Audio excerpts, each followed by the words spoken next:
folks, the Bookening is coming right up, but first I want to talk to you about something that I'm really excited about, and I think you'll be excited about it too. It is a new Warhorn Media podcast. Wherever you download your podcasts, you just go there, you type in The World We Made, you hit the search button, you go there, you find The World We Made, you download the first episode, which dropped this week, you listen to the first episode, and then you go on if it's iTunes or wherever, you go and you give it 5 stars, unless it's a service that has 100 stars, in which case you give it 100 stars. You do not give it 5 stars because that would be a very poor rating. The point is, The World We Made is a new podcast from Warhorn Media, the second podcast we've ever done after the Bookening. Is it the best podcast we've ever done? Or might that crown still sit upon the head of the Bookening? Well, I will leave that for the historians to decide when they write the book that's called, The Two Great Christian Podcasts. Probably what that book will be called. They'll have to decide which one's number 1 and which one's number 2. For now, all we know is we have 2 great podcasts. We have the Bookening, so you listen to that first, and then you go and you listen to The World We Made. It's a podcast produced by yours truly and also produced by Jake Menzel, the pastor who's a master of reading. I think it's really good. It's been a lot of work that we've put into it, and we're really proud of it and excited about it. This first season is all about homosexuality. What's changed? What does it mean? What part did the culture play? What part did the church play? How are regular Bible-believing Christians supposed to respond? I think some of the answers might surprise you. I think some of the answers won't surprise you at all. They'll be like, oh yeah, well, that was in the Bible. I knew that. But I think there's a lot of interesting stuff. The point is, go, download, listen, give it 5 stars on iTunes. You know what you have to do. Anyway, Murder on the Orient Express, here it comes. So take it away, Nathan. Coming up next, there's been a murder. A murder of what? Your expectation for what a podcast can be. As the Bookening reads, that hideous strength. Crap. What's this book called? Murder on the Orient Express. Murder on the Orient Express. Choo-choo.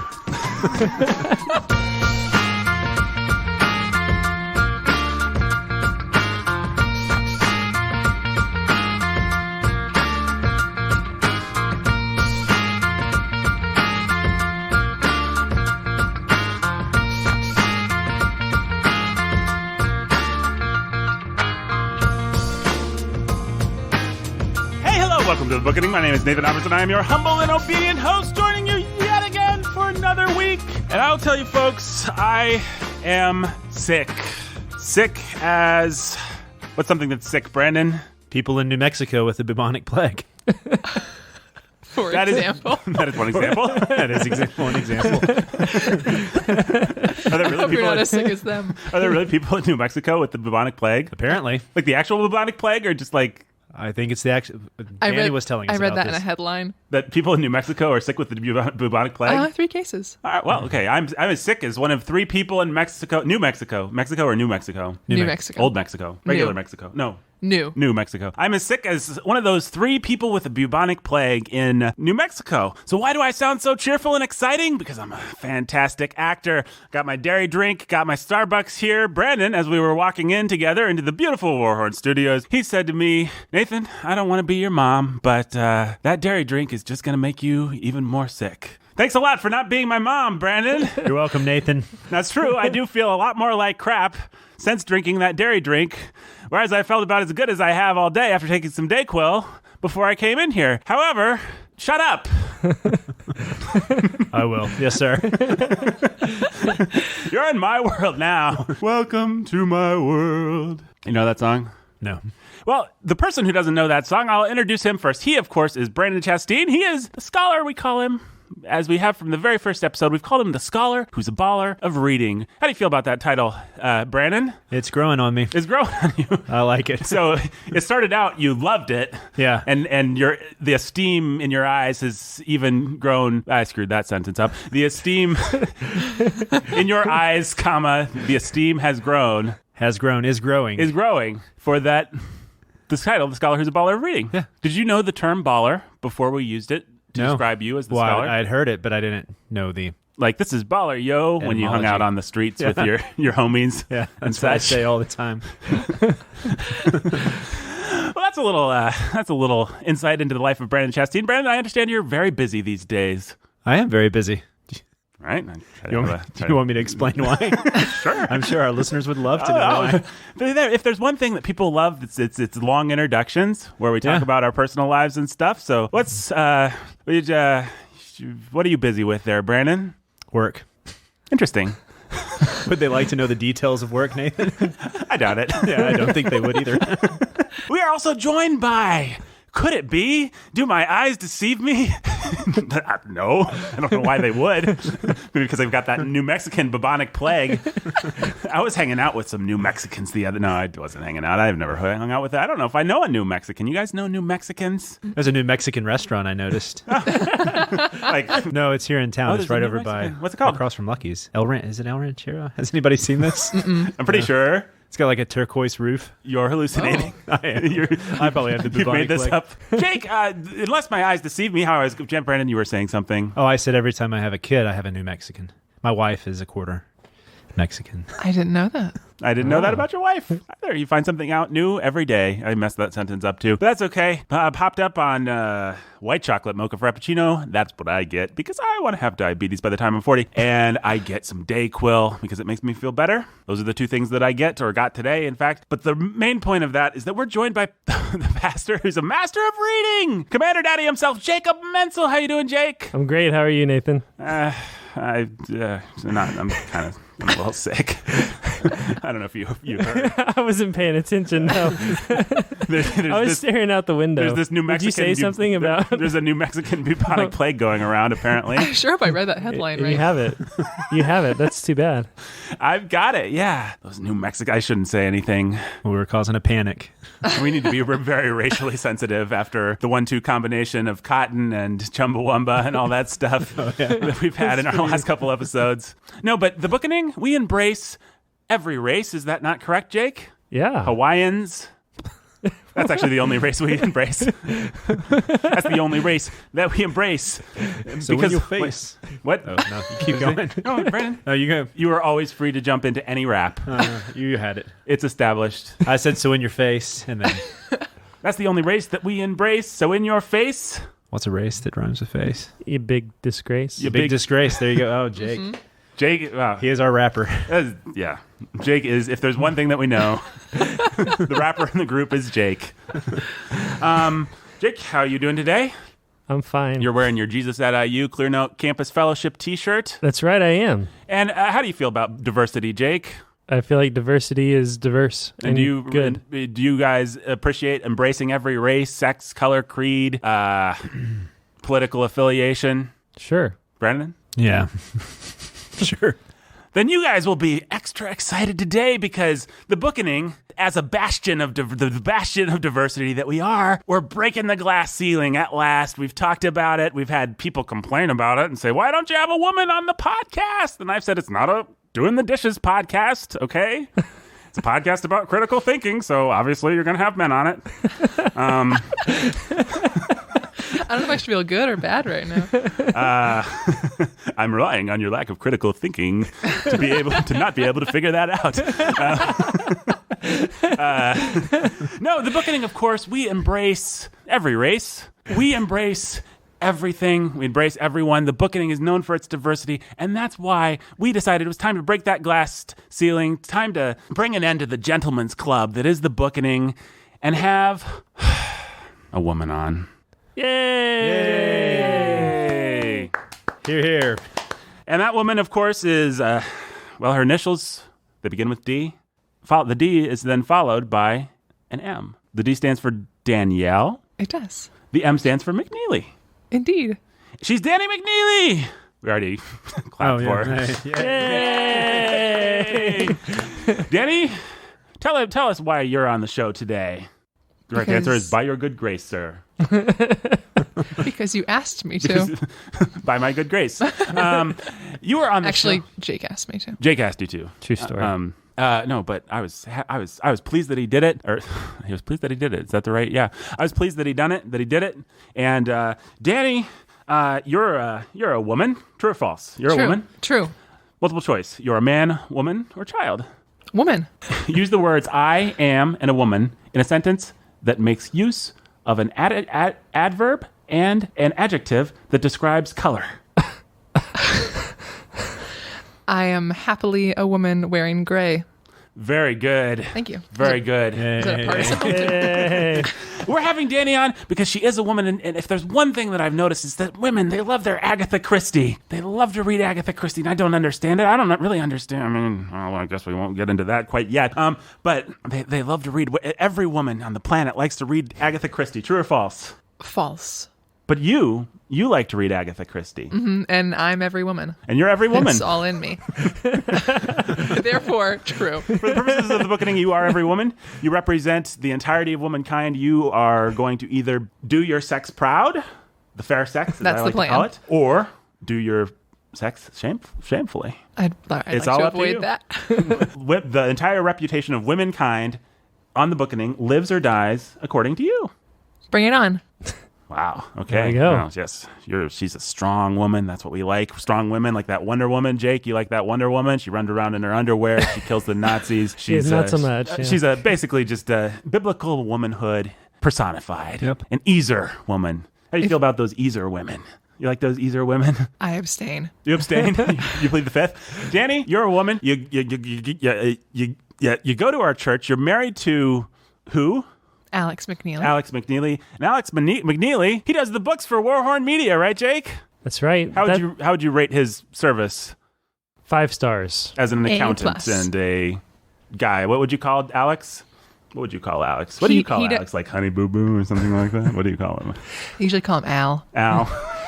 That's horrifying. For Warhorn Media, Alex does all of our financials, but then he also, if you've ever picked up a copy of a book like Daddy Tried, which you should. Yes, you should. Dani's- Available now in Amazon, Walmart, Barnes & Nobles for the low price of whatever price it is. Also available now at Audible, so you can listen to Pastor Bailey read it. That's right. Alex proofread and typeset all of our books, and Really he's well. very, very well. He's fantastic. So there's that, but that's not all that Alex does, right, Dani? Right. What else does Alex do? He's also the campus director of Clearnote Campus Fellowship. The campus director of Clearnote Campus Fellowship, which is the job as fun trivia that you used to have, Jake. Is That's right. correct? We started Clearnote Campus Fellowship, the campus ministry to IU, 10 years ago when we 10 came years as ago. freshmen. In Bloomington. Yeah, and Dani was a freshman in our very first class, along with Alex. They both were, and now they're happily married, and they have taken over the reins, so to speak, for 2 or 3 years now? 3 years. 3 years 3 now. years. Yeah, Yeah, so 3 Dani years. and Alex lead the college ministry of our church together. And They're awesome. yeah, mostly because Alex worked me out of my job. Right. At a certain point, I remember you describing it to me and saying, I realized that Alex was actually doing everything, so he might as well have the title. That's right. That was pretty much it. Yeah. Alex is a competent, hardworking man. You're married, and life is good. It and is. you like Agatha Christie, true or false? True. We'll find out more about that in our context section. Dani, we have a context section. Oh, I know. You actually have listened to the Bookening I listened to before. the Bookening. Do you mean baggage check? Oh, yeah. Yeah. I'm sorry, Brandon. I didn't mean to That's step all on your thing. It's all right, Nathan, but just back away. You're like, she will not be giving her cut. Okay. All right, you guys ready to talk about Murder on the Orient Express? Yeah. Let's yeah, do it. all aboard. Choo-choo. All right, let's talk about Murder on the Orient Express. Hey, what's that sound? It's the guns going off. It's Brandon Chastain. He's firing the guns into the air. He Bang, is bang, right bang. there. He's the contextual Texan. Yeah. Yeehaw. The contextual Texan, of course, is the part of the show where Brandon. Now, Dani, how would you rank this part of the show? It's my favorite. It's Dani's favorite part of the show. Oh, no. The women love it. The women love this part of the show, Brandon. This is Alex's favorite part, too. And the men. It's pretty much everyone's favorite part. Everyone I think loves everyone this would part. be happy. So if much pressure all the right Bookening now. was just Just Brandon. be you. Just be you. I'm so scared. Brandon, just my advice is dead. Don't be yourself. Be better. Be better? Than All right. you normally would. I can rise to the occasion. Don't Got let some people Rocky see theme inside. music. And Yeah. everyone else. Done. The Contextual Texan, of course, if this is your first time listening to the program, go back and listen to episode 1. We talk about Pride and Prejudice. We think that Mr. Bennett was bad. That's our hot take on that one. We think Mr. Bennett wasn't very nice. He was a Dani, monster. You think Mr. Bennett deserved to be on the Monster Squad? You're pretty convincing. That's right. We were pretty convincing. It might actually have come up in like episode 2 or 3, though. Yeah, that's true. Yeah, I think it came up in episode definitely. 2, as a matter of fact. She has a good recall. She's a fan. Hey, when are you going to sign up for the Patreon? Maybe I'll put all your episodes behind the paywall. Well, I was considering it, and then Jake told me that the Mysterious Phantom was going to show up behind the paywall. Your favorite character, fan favorite, the Mysterious Phantom. Yeah. Fantastic. I'm well, because of the Bookening, I forced myself to read Gilead, which was not my favorite experience So in far, life. so good. And then I listened to the Mysterious Phantom. Not talk about Gilead. Gleaned all kinds of insights about So, not something I'd probably bring up again. the Mysterious Phantom or Gilead. Mysterious Phantom, or I don't know. You know, he visited us not too long ago. For what? Part of Darkness. He showed Oh, up. I haven't listened to it yet. Well, you don't have to. I was going to reread it. Fun fact about that episode: it's got the Mysterious Phantom on it. Good to know. Towards the very end. Maybe he'll redeem himself. I think he does. Oh. I think he does a fantastic might. job. Although he is strangely met with withering disdain from Jake and Brandon. You know, I heard the withering disdain through my phone as I listened to the podcast. You know, it's funny because it's almost the disdain is actually so palpable that if, just hypothetically, the Mysterious Phantom was being played by some sort of an actor or something like that, In theory. that person might actually feel a little bad at the end of. That's how withering the disdain is. Maybe that person's just a really good actor. Maybe.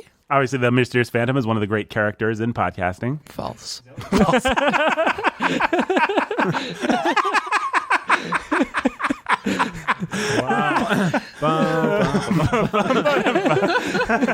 Okay, I'm sorry, Brandon. You want to get to your context. Now, as I've started to say 3 times now, the Contextual Texan is the part of the show where Brandon provides... Brandon, you're from Texas. True or false? True. Brandon, you provide context for the book.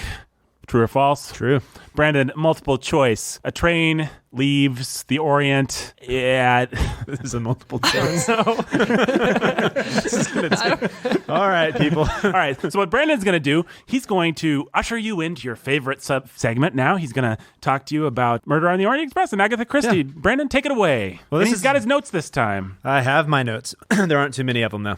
That's okay. It'll be fine. I've got a few notes, and I dare say Dani might be able to throw something in there. Yeah. She's certainly welcome to if she wants to. She's got notes that she was taking. She's got She notes. probably should do this segment. Yeah, probably. You want to do the You want to contextual take texan? over? You can wear my cowboy hat. Take the guns. So kind. I'm not from Texas. right. I've been. You've been. Well, that counts. Thanks. Are we Take it ready? away, All right, let's do this. Mr. Texan. This is fun. We get to introduce a whole new genre today. So we have this is the first time we've talked about detective stories, I think. So we'll start as we usually start with the bio of the author. So let's jump right into that. So Agatha Christie was born in the late 1800s. She was not a successful writer at first, had her first success in 1920 with The Mysterious Affair at Styles. Is this one that you've read? I don't know. I've read a lot of hers. But it was her first big success because it was the first time that she introduced Hercule Poirot. And he kind of made her career along with the other lady who's really famous. Miss Marple. Miss Marple, that's the one. And during World War II, I believe it was World War II, or yeah, it would have to have been World War II. This is just a fun little side fact. She worked at a pharmacy where she got knowledge of poisons that she would then later use in a lot of her stories. I think I read somewhere there are over 50 deaths by poisoning. Yeah, it in was the one of her collected most works popular forms of killing people. Right. When it wasn't gruesomely murdering them by stabbing them over and over again.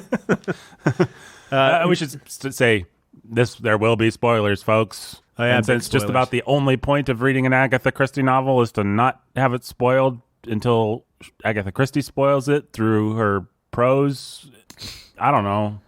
Listen at your own risk. We're going to talk about the ending to this book. Anyway, I'm sorry. Go ahead. Well, she was born to an upper middle class family, had a very happy childhood. She was married twice, I believe, right? Yes, she was. And was abandoned once. By And Mr. she Christie, actually I believe. mysteriously, yeah, and she herself mysteriously disappeared after his disappearance. And there's a famous moment in English history where they tried to find her. Dorothy Sayers actually went to her house. Conan Doyle hired a medium and gave her one of her gloves to try and find Agatha Christie. And Why haven't they made a movie out of it? I don't know. Well, it's Dorothy interesting. Sayers references that in one of her books. Does she? That's The- right. the It's, glove and the Whose medium. Body and stuff. It's out Yeah. in there. Yeah. And then what did she say when I've read this story before, but it's been a long time. I read it in one of those dumb, like the Mammoth Book of Unsolved Mysteries or something like that. What's the she said she couldn't remember what happened to her or something like that. Is that true? Yep. A little nerd. There is a Doctor Who episode based on this. Yes. Her disappearance. I have Yeah. I have seen it. Anyways, you can go and watch that Right. if you really... Doctor Who's a big fan of Agatha Christie. Right. As is the entire world, because that's the one thing that we do have to come to terms with, especially you, Nathan, is the fact that outside of the Bible and Shakespeare, her books have sold more than anyone else. Big three? Yep. She And has billions of copies sold. She has more translations of her books than any other books. It's over 100 languages that her books have been translated into. She also Yeah. has the longest running play in history. That's right. Is that what is The that? Mousetrap. The Mousetrap. Has been continuously running since 1952. Wow. Very good. And it's really good. I've Not read like at the same. That was such a dumb question. I shouldn't even finish this. They sentence. actually... The same actors and actresses, No, Nathan. No, it wasn't that dumb. It was just like, has it been playing at the Paoli in London? I know, it's been at West End. Is it actually, I think it's the same theater. Okay, so Over 25,000 performances. Because I was ready to be impressed if like you just meant like it's always in review somewhere. No, and But actually, you actually mean they're only allowed to do one non-West End production a year. So it's So It's a is big it deal one of in your West dreams End. to go see this live? now that you mention that, maybe. Alex, if you're listening. 25th anniversary idea. 25th anniversary. That's pretty far down the road, man. Is that far down the road? I guess. Yeah, we married for 7 years. Oh, well, 10th anniversary Yeah. idea. Ooh, yeah, Alex. Ooh, You're are not you gonna going have enough money to by watch our 10th. kids for us? Yeah. Not on his You go to Warhorn London? Media salary. That's exactly. point. But sorry, go ahead. Oh, so she's one of the most, she's very prolific also, 66 novels, 14 sets of short stories. As far as I know, the one play. I don't know if she has Oh, more. no, she had more plays. More plays? Witness for the Prosecution. Love Witness for the Prosecution. 10 Little Indians. Or Then There Were None is made into a play that's different from the book. Okay. Well, She and also then There Were wrote- None is her most popular novel.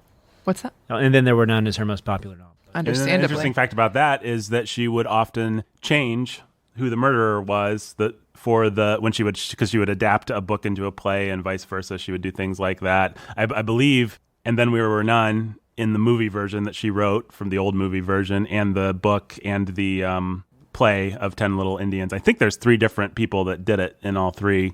There's some trivia for you. She also wrote some romance novels under a pseudonym. Yeah. That's right. I've never read them. Mary Westmacott, maybe? Yes, I've seen them before. Similar to Stephen King. He has a pseudonym, right? Yeah, Richard Bachman. Yeah. Does he write romance novels? He does not. He's not that similar to Stephen He King. writes detective novels under Richard Bachman, right? Anne Rice used to write erotica under a name of some weird name. Didn't J.K. Rowling write a detective novel under a pseudonym? Yeah, Yeah, because she wanted it to be a big hit, and everyone was like, "Who is this?" And then nobody cared for it. In the Stephen Yeah. King case, people actually did put 2 and 2 together. They were like, this weird paperback guy that's writing novels reads a lot like Stephen. I think someone, and then someone, a journalist or somebody traced the mail and figured it out, I think. But nobody knew that Stephen King was Bachman for a few years. Yeah, but a lot of movies have been based on her books. A famous one in the 70s with Albert Finney playing Poirot. And I think Death on the Nile. Is that a movie? Yeah, Yes. that is. Yeah. And then you have the adaptation that's coming out and the inspiration behind at least one of the inspirations behind why we're doing this. The Kenneth Branagh film. A cheap cash-in of... There you go. There's a plug. Go see it. Go see the Kenneth Branagh film. I'm sure it'll be wonderful. I like me some I'm Kenneth sure Branagh. we'll live stream us watching it, right? Yeah. The other theater goers will be very Thrilling. annoyed. There you have it. That's Agatha Christie's bio. Does anybody have anything they'd like to add? I will add that I was just reading a review by a critic I like named Michael Dearda, who was talking about a book by the gentleman who oversees the Christie estate now, where he put together all of Christie's notebooks. And it was pretty interesting reading about her, just what you could glean about her process. I'll just read you a little bit from this article in the Washington Post.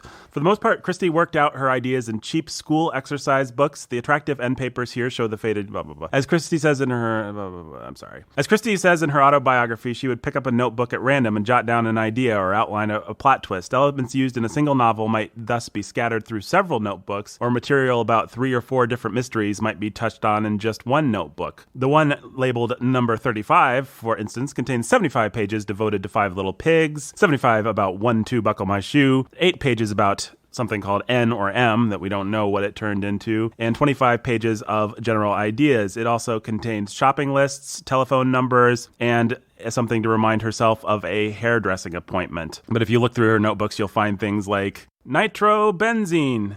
Point is, it sinks to bottom of glass. Woman takes sip from it, then gives it to husband. So if you just go through her notebooks, you'll see just like all the scattered things, which I thought was neat. And it was fun for someone whose arguably greatest strength was her plotting. It's interesting to know that she just had it all scattered in notebooks all over the place, and I'm not sure how she did it, but I thought that was kind of interesting. Yeah.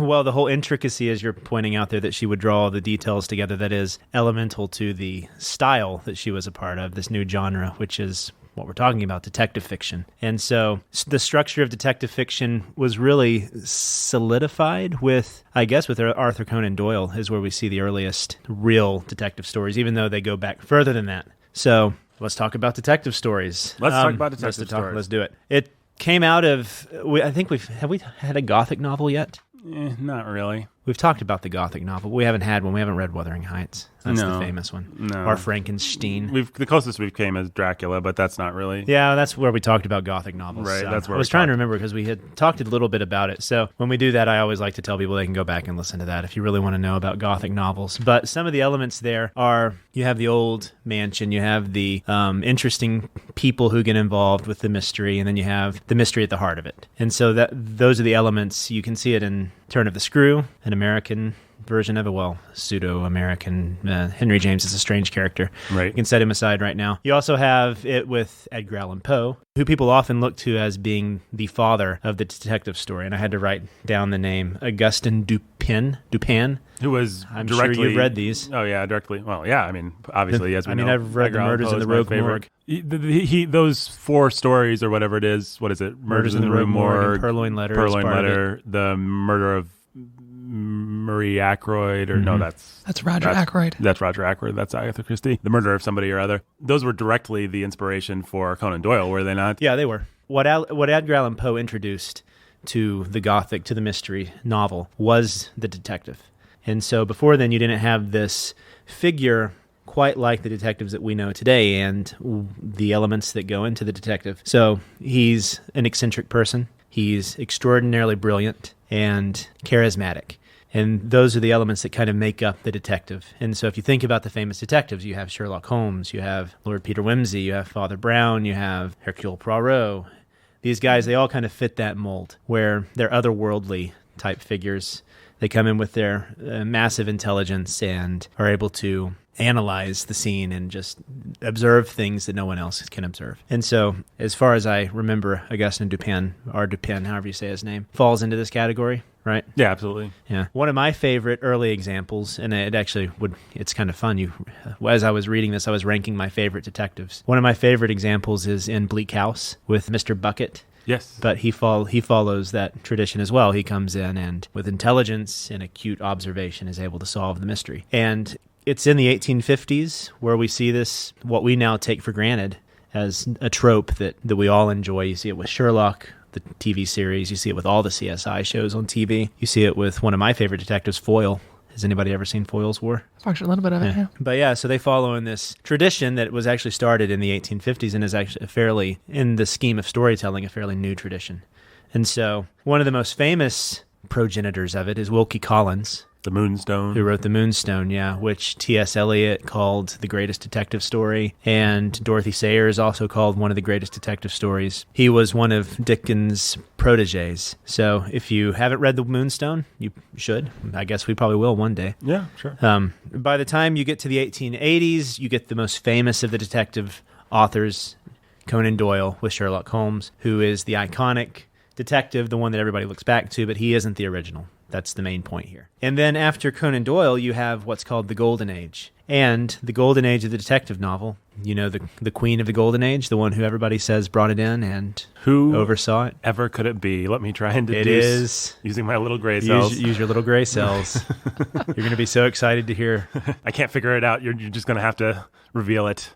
Dame Agatha Christie. The Dame AG herself. Yep, that's right. And so that's where she fits into this history of the detective novel, is with Hercule Poirot and Miss Marple. She is seen as both following in the train of these great detective writers, but also being the crowning achievement. So there you have it, Nathan. I liked the part where you said train. Yeah. We're reading about Murder on the Orient Express, which is a train. Oh, that was so on purpose. Mm-hmm. Pun intended. Pun intended.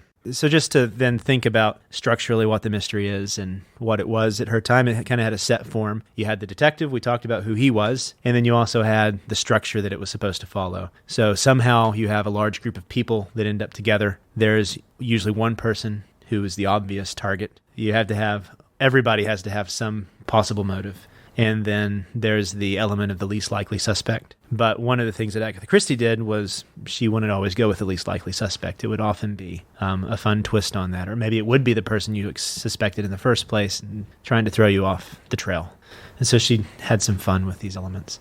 And the best part is, you also had the, what do you call it? The investigation, not the investigation, where you sit down the Inquisition. Right. Interrogation. The interrogation, thank you, not the Inquisition.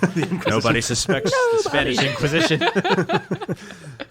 And if you think about it, you look at shows like Sherlock today, they still have these same aspects, even if they're doing twists on them. House. Mm-hmm. Mm-hmm. There we go. That's all I got. That's all your context? Yeah.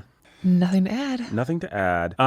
Just to give a couple supporting facts, Guinness World Record lists Christie as the best-selling novelist of all time. Her novels have sold roughly to what? 1,000. Nope. Wrong. Billion. What? Billion. Yes, that's right. 2 billion copies, and her state claims that her works come third in rankings of the world's most widely published books, behind only Shakespeare and the Bible, as Brandon said. According to the Index Translatium, she remains the most translated individual author, having been translated into at least 103. And then where None has sold 100 million copies. Dani's got those. She's got those gray cells. They're working overtime to answer these questions. The Mouse Trap, as Dani said, holds the world record for longest initial run. Yes. Now we're just playing fill in the blank.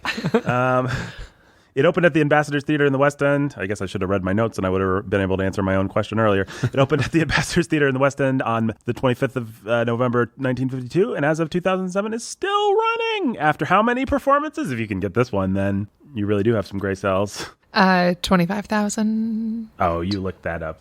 You just said it a few minutes ago. Oh, crap. My little gray cells. She was educated by... her mother. That's right. She was homeschooled. Uh-oh. One of those. Maybe that's why I got problems with it. You're the homeschooler. Mm-hmm.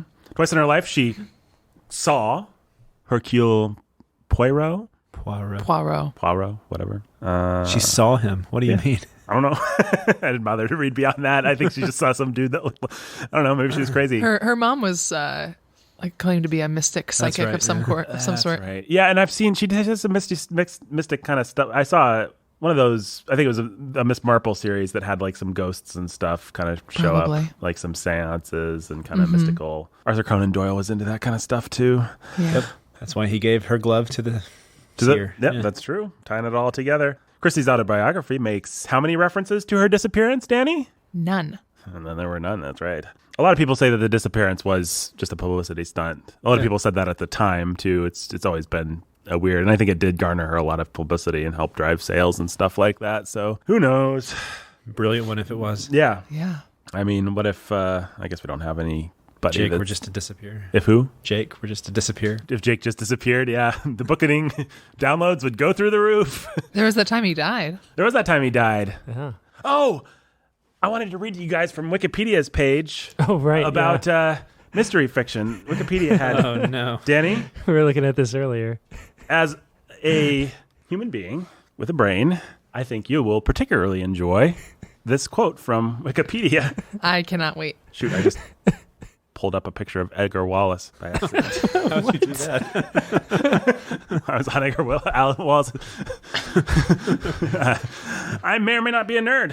Who knows? Although, let's face it, only jocks listen to and perform in shows like The Bookening. What was that on? I think it was just under mystery. Listen to it while they lift weights. Right.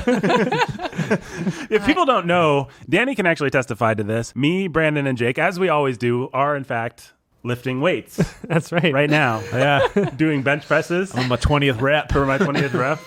Nathan's over here spotting me. See, that's what I was trying to pull what that was called. Spot me. I used to occasionally listen to The Bookening while working out at the Y. Oh, really? Mm-hmm. Would you say that The Bookening saved your life? In one way or another? Sure. Yes, I knew it. But that is a tagline. The Bookening saved my life. In one way or another. And she won't even get on the Patreon page and give $5 measly. What was this under? This better be worth it. Oh, it's so worth it. It's worth it. It's worth it. Oh, I forgot to mention that right after the Golden Age comes an age you're very fond of, the hard-boiled Yes. age. Since you gave me an excuse, I'll talk about that for a second. I thought that's where you were going. That's why I was setting you up. No. It's actually not where I was going to get there during baggage, actually. But yeah, I'll just get there during baggage. It's fine. Yeah. Mystery, disambiguation. Oh, come on. It's a mystery. Yeah, I need to use my gray cells to find... You know what? Instead of using Wikipedia's dumb search function, I'll use the amazing search function of Google and get there much faster. It's entertaining to listen to people look up things on a podcast. Okay, fine. Jake, you read it. Okay. This is amazing. Dani, are you ready to think and grow in your understanding of life? Okay. Oh, boy. According to Wikipedia, Per Wikipedia. the genre of mystery novels is a young form of literature that has developed since the early 19th century. With them so far? So far, so good. The rise of literacy began in the years of the English Renaissance, and What bold statement there, Wikipedia. the rise of literacy began in the years of the English Renaissance. That's why and, nothing was ever written. and as people began to read over time, they became more individualistic in their thinking. Oh, my Right. goodness. No one ever had an And- individualistic It had thought. nothing to do with As the publication people- of books. As people became more individualistic in their thinking, they developed a respect for human reason Oh, wow. Wow. and Good for them. and the ability to solve problems. Oh, I see where this is going. This is groundbreaking. So keep going. Wait, was that it? Or I don't remember. Perhaps a reason that mystery fiction was unheard of before the 1800s was due in part to the lack of true police forces. Oh. That's actually good. Before the Industrial Revolution, many of the towns would have constables and a night watchman at best. Naturally, a constable would be aware of every individual in the town and crimes. Oh, that's Yeah, it was useful. really just that first paragraph that was Yeah, that was the tickling us earlier. It's nice to know that no crime was ever solved and no one ever read anything before the Renaissance. That's right. And it was groupthink. Or Nobody knew even how to solved think. problems. Right, well, or had yeah. respect for human reason. No, there Right. was no such thing as an individual. They wouldn't That's even right. be able to Right. understand what a detective was doing. Right. How could they? Solving a crime. What? You're thinking? You're analyzing. You are an individual who's not me. Whoa. What? Burn him at the stake. We found a witch! Anyway, thank you, Wikipedia. We love you as always. You are a free online encyclopedia created and edited by volunteers around the world and hosted by the Wikimedia Foundation, if ever there was one. And you are full. And my favorite part about that quote when I found it the other day was that it's sourced. It is sourced. What are the sources Wait, for hang on a It's second. sourced. Maybe the Bookening should go in and edit it. It's sourced. There are two footnotes there. One is a short history of the mystery archived from, this is a link, web.archive.org. And then Where you look there's at all your sources. there's mysterynet.com. Oh, good. is the other source. One place that I go to learn about human reasoning, it's mysterysource.com. Mysterynet.com. Mysterynet.com, I apologize. Yeah, check this out, guys. This is the way that website looks. It's like an Angel That's Fire pretty page fantastic. That's legit.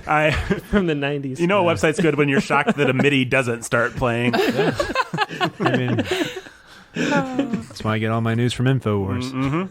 Yep. InfoWars and Breitbart, those are the official news sources of the Bookening.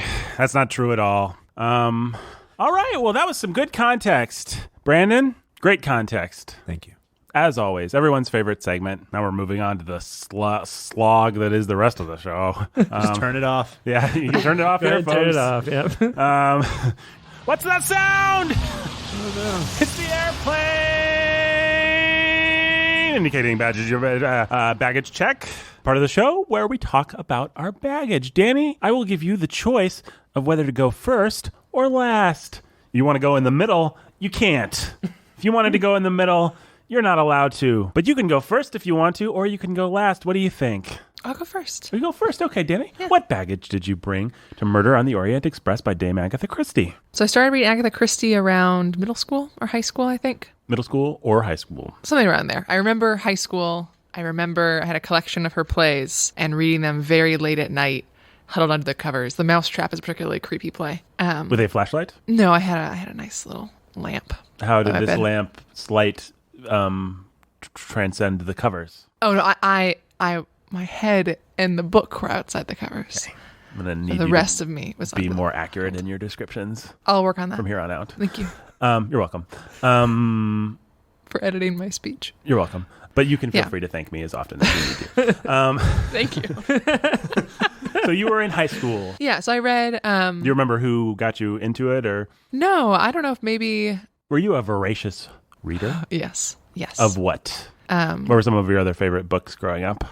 So I read a lot of the Black Stallion series. Did you read The Black Stallion Elementary. and Satan? I did. That book has always sounded terrifying to me. What? Satan is his grandson or Satan something is, like that. he's a horse, right? It's a horse. Yeah. That's kind of disappointing when you know that. But He's wild and the crazy. first time I found in our church library The Black Stallion and Satan, I was very excited. Yeah. But Well, like all good horse stories, it starts out with a wild and crazy horse that a child tames. Oh yeah. is that And how all good horse stories start? that's how all good horse stories What go. about the horse and the boy and his boy? It's the other way around there. A wild boy and a Lewis was playing with the form of good horse stories. sure. So you liked horse stories, Yeah. and what else? Little Women. Little women Might still be my walking favorite book. down the street. Little women. I think that song was I'd like written to meet. by Louisa May Alcott, wasn't it? What's that? Yeah, That song was written by Louisa May Alcott. one of her number one hits. Mm-hmm. So you liked like girl stuff. Would you Yeah. consider yourself to be a girly girl kind of girl? Actually, I was a major tomboy. as You were a Major kid. Tomboy, but you secretly read. Oh, I loved horses and dolphins and Lisa Frank, all that girl stuff. What's Lisa Frank, guys? It's I don't know what like this is. like your Trapper Keeper was in your folders were Lisa Frank. The right? the folders had those brightly colored dolphins and With the tigers color, with the multicolored rainbows, stripes. and yeah, that's Lisa Frank stuff. 90s, And 80s, my 90s. I don't remember. I remember. You Sweet didn't have Valley High. sisters. I didn't so- have sisters. I didn't have sisters. No cousin. Yeah, And yet, I'm so good with women. it's amazing, really. Yeah, it is. Thank you. Now it's my turn to thank you. You are welcome. So So I read a lot of Agatha Christie. I've read a lot of her works. I've never actually read Murder on the Orient Express until now. until a couple weeks ago. And what is your favorite work by Dame Agatha? Oh, that's hard. And Then There Were None is so good. Really? Have you read it? No. It's really good. I know the ending. They're also. The ending sounds weird. Why'd you read the ending? I didn't read the ending. I mean, I don't know. It's cultural, it just, when you have as big a brain as mine, it picks up things, I see things. On Sonar. On sonar, yeah. By osmosis. Osmosis. I actually rubbed heads with someone that was reading the novel. Did you put it under your pillow and sleep on it? I did. That's actually what I do. Have you ever fantasized, Dani? I have this fantasy about what if I had a 24-hour period where all I had to do was to hold a book and I would absorb its contents and know them forever. What would I do with that 24 hours? What library would you go to? The Monroe County Public one, probably, because it's the closest one. But which books would I do, and how would I make myself awesome? Like I could like just hold an atlas, and suddenly I'd know everything about the world. I could hold a dictionary, and I'd know every word. You could hold a You have to DIY carpentry book? Exactly. I can become handy. I can hold like a foreign language textbook? But after 24 hours, this magical spell wears off, so I have to use it carefully to absorb the maximum amount of knowledge. So one question is, do I hide in the library and or break into a bookstore so that I can make the maximum use of my 24 hours? Do I? And then the other question is, what books do I absorb? How long does it take you to absorb a book? 30 seconds. Even a long one? Even a long one. It doesn't matter what. It could be The Cat in the Hat or Moby Dick. Either way, 30 seconds. You've got Dude, a lot you of got books. a lot of books, yeah. You don't need to think too much about this. You think you just go to the library and... Yeah. Go to the reference section. Oh, wow. I could be the smartest man in the world. For real. No, So let's make this happen. Yeah, let's get that. You want to donate to my GoFundMe? Get Nathan the magical powers. So you would go to the library if you had this magical power. If you, if my math is correct here, and you were able to consecutively, without a break, which give yourself some time to go to the bathroom or whatever. But if I'm you just bringing a stack of books with me to the bathroom. if you could consecutively do it without a break, you would be able to download or upload 2,880 books. You should take a friend with you to I'd grab books for you. I'd pass you books. Yeah. Oh, Yeah, you need you guys would assistance. do that for Yeah, me? we'd do that. Absolutely. We'd be right there. We could do a live stream for Bookening. live stream my magical absorption of knowledge. We got to make this happen.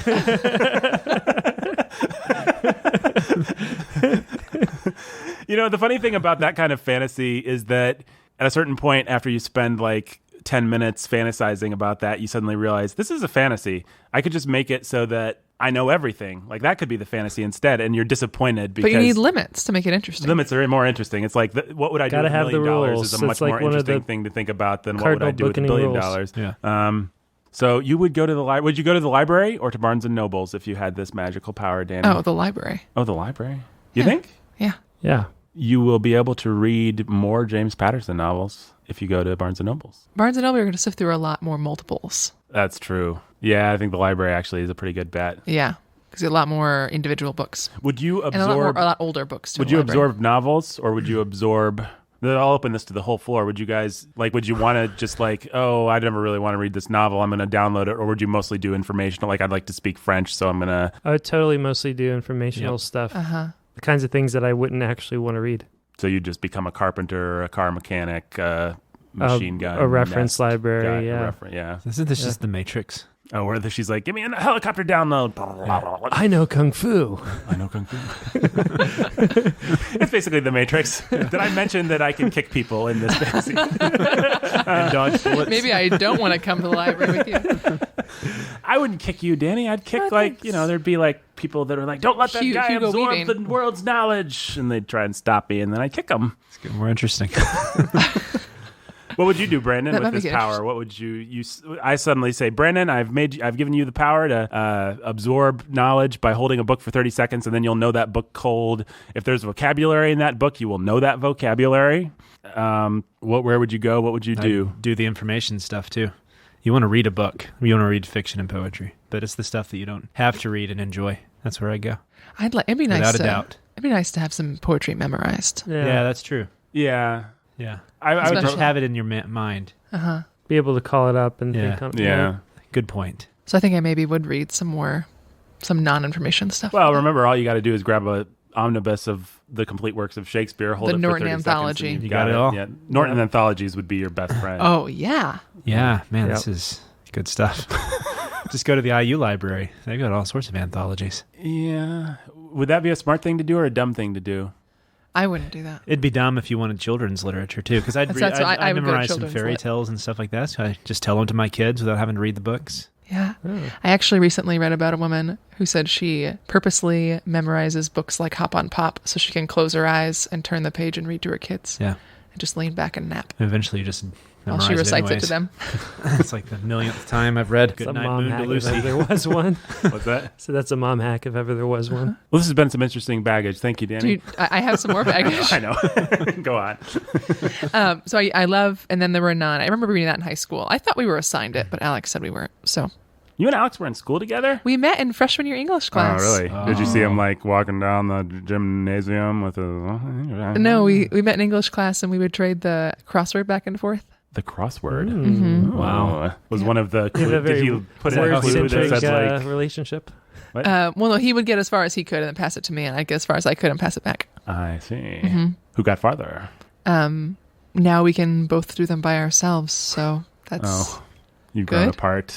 That's sad. That is sad. Aw. No. Maybe one day you'll get old and you'll have to trade them back and forth again. It'll That's be a like a beautiful really lot. sweet, beautiful Yeah. country song. Right. One of your vision will start to fail. Yeah. One of us will go... Puzzle for me. Yeah, my crossword, baby. Hold my pencil steady.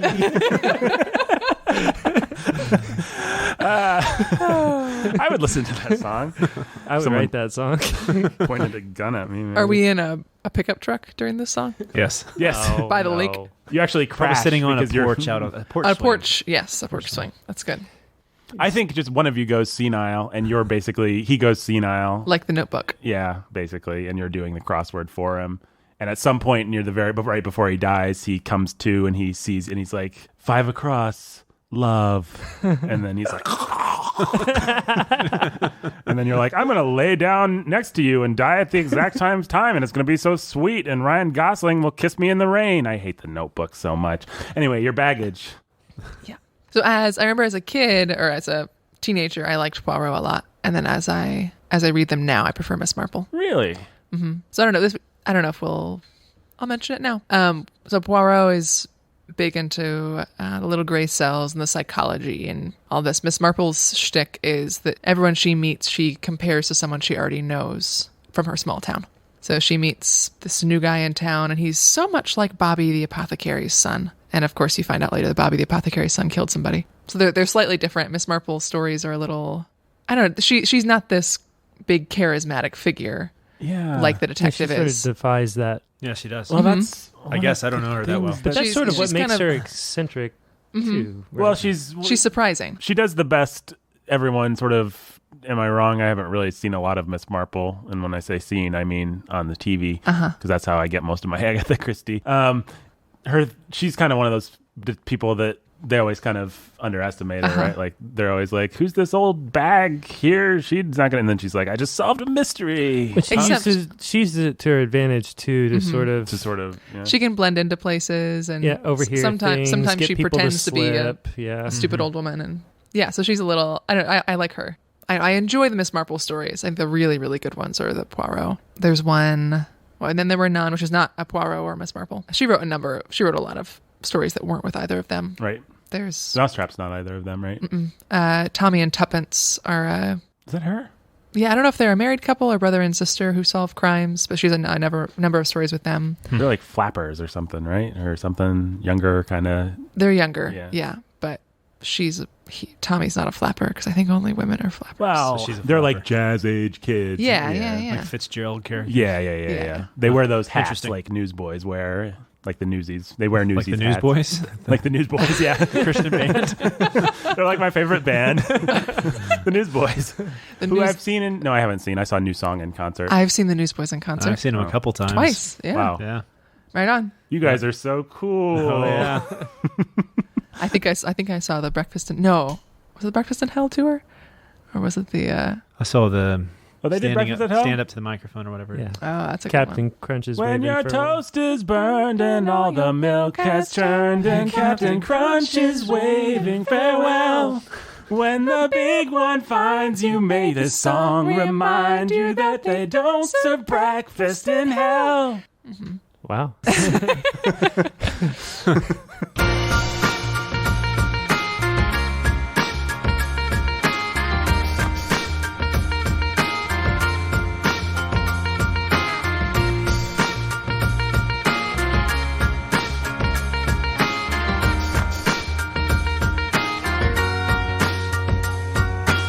The Bookening was written today by Nathan Alberson, Jake Menzel, Brandon Chastain. I just said it was written by you guys. What the heck? You can have the credit for this episode. It was such a good one, so strong, had such a strong ending, had such a wonderful, so many twists and turns. You guys are like the Agatha Christie's of podcasting. The Bookening was written and produced by Brandon Chastain today, Jake Menzel. It was performed by Nathan Alberson and our very special guest star, Dani McNeely.